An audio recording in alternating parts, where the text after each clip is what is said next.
Patterns यानी किसी घटना का एक से ज्यादा बार होना। पैटर्न से पता चलता है कि किसी घटना का इतिहास क्या रहा है और उसके भविष्य में क्या होने की संभावना है। आप सोच सकते हैं कि हम अचानक पैटर्न की परिभाषा क्यों बताने लगे हैं, क्योंकि अभी अभी आए हैं 2 राज्यों के विधानसभा चुनाव के नतीजे और पैटर्न्स निकाले जाने का पैटर्न एक बार फिर जोरों पर है। एक काबिले गौर पैटर्न देखने को मिला जम्मू कश्मीर विधानसभा चुनाव में। आम आदमी पार्टी और नोटा के वोट शेयर के बीच का पैटर्न। जम्मू कश्मीर के विधानसभा चुनाव में आम आदमी पार्टी 7 सीटों पर उतरी। पहली बार पार्टी ने जम्मू कश्मीर में चुनाव लड़ा और उनका एक कैंडिडेट जीता भी, डोडा सीट से महराज मलिक। लेकिन पार्टी का राज्य में वोट शेयर काफी कम रहा, नोटा से भी कम। आम आदमी पार्टी को जम्मू कश्मीर में 0.52% वोट मिले, जबकि नोटा को मिले 1.48% वोट। ये पहली बार नहीं है जब किसी विधानसभा चुनाव में आम आदमी पार्टी को नोटा से भी कम वोट मिले हों।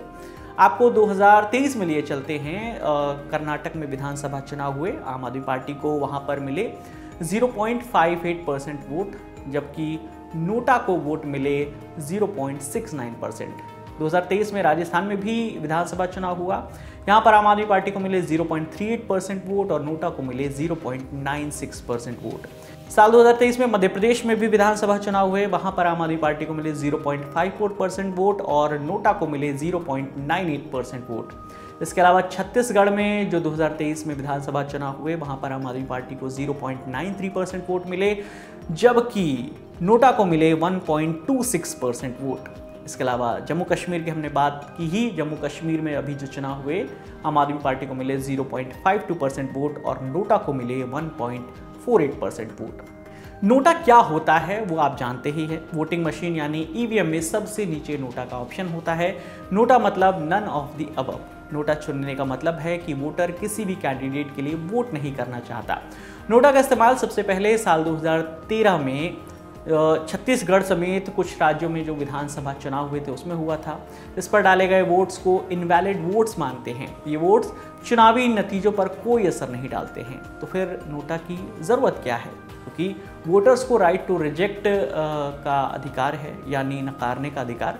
भले ही नोटा चुनाव नतीजों पर असर ना डाले, लेकिन एक संदेश जरूर जाता है कि एक निश्चित संख्या के लोग सभी पार्टियों के कैंडिडेट से असंतुष्ट हैं। अगर चुनाव नतीजों में नोटा का शेयर सबसे ज़्यादा होता है तो दोबारा इलेक्शन होने का प्रावधान है। चलते चलते जम्मू कश्मीर और हरियाणा चुनाव के नतीजों का भी क्विक रिकैप आपको दे देते हैं।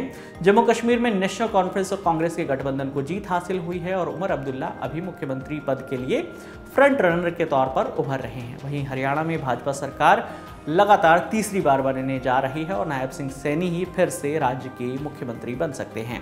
9 अक्टूबर को एक अपडेट ये भी आया है कि हरियाणा में 2 निर्दलीय विधायकों ने भी भाजपा को समर्थन देने का ऐलान कर दिया है। ये विधायक भाजपा ज्वाइन भी कर सकते हैं।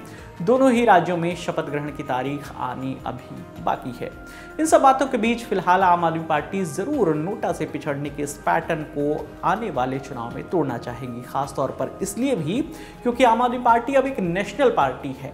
ये खबर लिखी थी हमारी साथी वैष्णवी ने। इस पर आपकी जो भी राय है आप हमें कमेंट सेक्शन में जरूर बताइएगा। मेरा नाम विकास वर्मा है। देखते रहिए दी लॉन्डन। शुक्रिया।